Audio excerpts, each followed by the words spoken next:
बिस्मिल्लाहिर्रहमानिर्रहीम। अस्सलाम वालेकुम, वेलकम टू माई चैनल। कैसे हैं आप सब लोग? आई होप आप सब ठीक होंगे, खुश होंगे, आबाद होंगे जी। तो आज मैं क्रिस्पी किस्म के स्मैश्ड पोटैटो लेके आई हूँ, जो कि बहुत ही आसान और कम इंग्रेडिएंट से बनने वाले हैं और आप इसे इजीली स्टोर भी कर सकते हैं और रमज़ान में भी यूज़ कर सकते हैं। तो चलिए स्टार्ट करते हैं।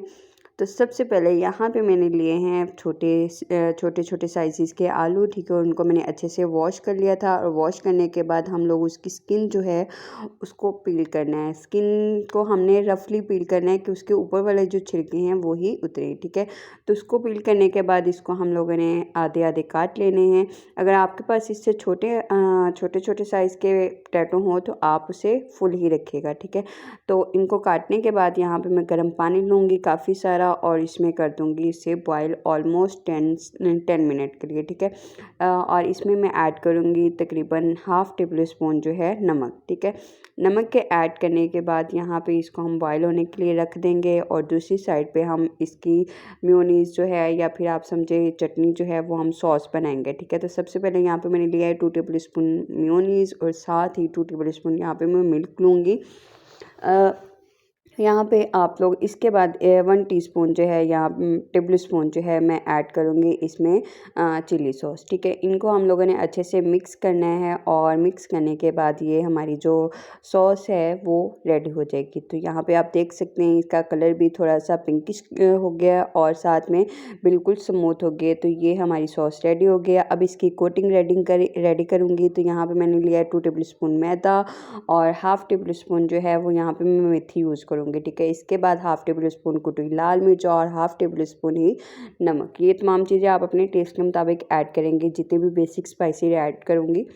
तो यहाँ पे आप देख सकते हैं आलू जो हैं को बॉयल आ चुका है, लेकिन ये अभी थोड़े थोड़े हार्ड है। इनको हम लोगों ने 70 to 80% जो हैं इनको अच्छे से कुक करना है, ठीक है। तो ये बॉयल हो चुके हैं आलू और बॉयल होने के बाद इसको मैं यहाँ पे ट्रे में रख दूँगी और यहाँ पे हम इसको करेंगे किसी भी हाथ की मदद से या फिर किसी ग्लास की मदद से इसको प्रेस करेंगे ताकि आलू जो है वो थोड़ा एक टिक्की की शेप में आ जाए, ठीक है। तो यहाँ पे तमाम आलू जो हैं इनको मैं कर लूँगी और इसको ऑलमोस्ट 10 से 15 मिनट के लिए मैं फ्रिज में रखूँगी, ठीक है, ताकि वो ठंडे हो जाए।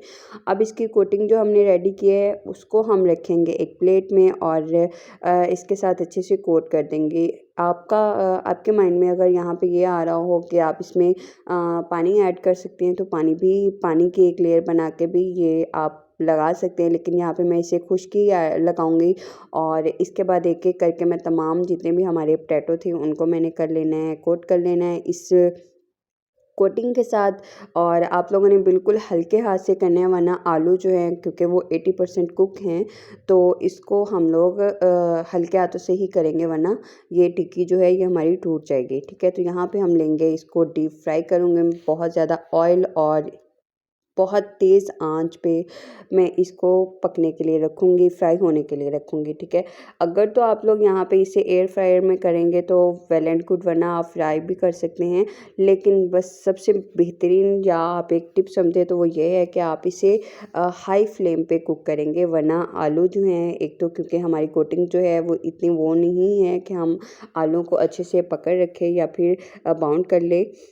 तो यहाँ पे इसको तेज़ आंच पे पकाएंगे, कुक करेंगे या फ्राई करेंगे ताकि आलू टूटे नहीं और आलू ना ही पूरे ऑयल में बिखरें। तो यहाँ पे जब एक साइड से डार्क ब्राउन हो जाए तो हम लोगों ने इसे दूसरी साइड पे फ्लिप कर देना है और अगेन उसे दूसरी साइड से भी तेज़ आंच पे ही फ्राई करना है। और जब ये फ्राई हो जाएंगे तो इसको निकाल लेंगे हम टिश्यू के साथ, ताकि जितना भी ऑयल है वो ऑब्जॉर्व हो जाए और टिश्यू में, और इसके बाद हम इसको करेंगे सर्व, ठीक है। तो यहाँ पे मेरे पास जितने भी पोटैटो थे उनके तमाम मैंने ये बना के फ्राई कर लिए थे और उसके बाद अब मैं इसको करूँगी डिश आउट, ठीक है।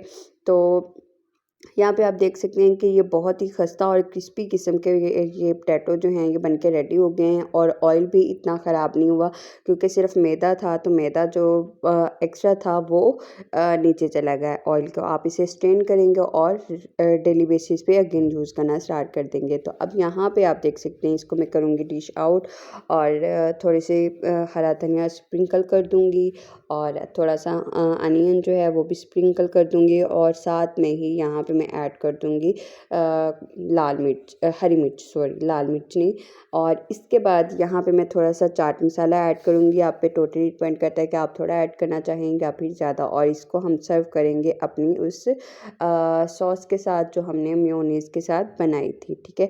तो यहाँ पे ये हो गई ये रेसिपी मेरी कंप्लीट, और आई होप आप लोगों को मेरी ये रेसिपी पसंद आई होगी। अगर आप लोगों को मेरी ये रेसिपी पसंद आई है तो लाइक करें, शेयर करें, सब्सक्राइब करें और मुझे अपनी दुआओं में लाजमी याद रखिएगा। और इंशाल्लाह कुछ ही टाइम तक मैं अपनी रमज़ान की कुछ वीडियोस अपलोड करूँगी, ताकि रमज़ान जो है प्रेप स्टार्ट कर देंगे, या प्री रमज़ान जो है वो हमारी प्रेपरेशन स्टार्ट हो जाएगी, लेकिन वो बहुत ही थोड़े टाइम तक, ताकि आने वाली चीज़ें जो हैं वो रमज़ान के आने तक ख़राब ना हो जाएं। उम्मीद करती हूँ आप लोगों को मेरी ये रेसिपी पसंद आई होगी। अल्लाह हाफिज़।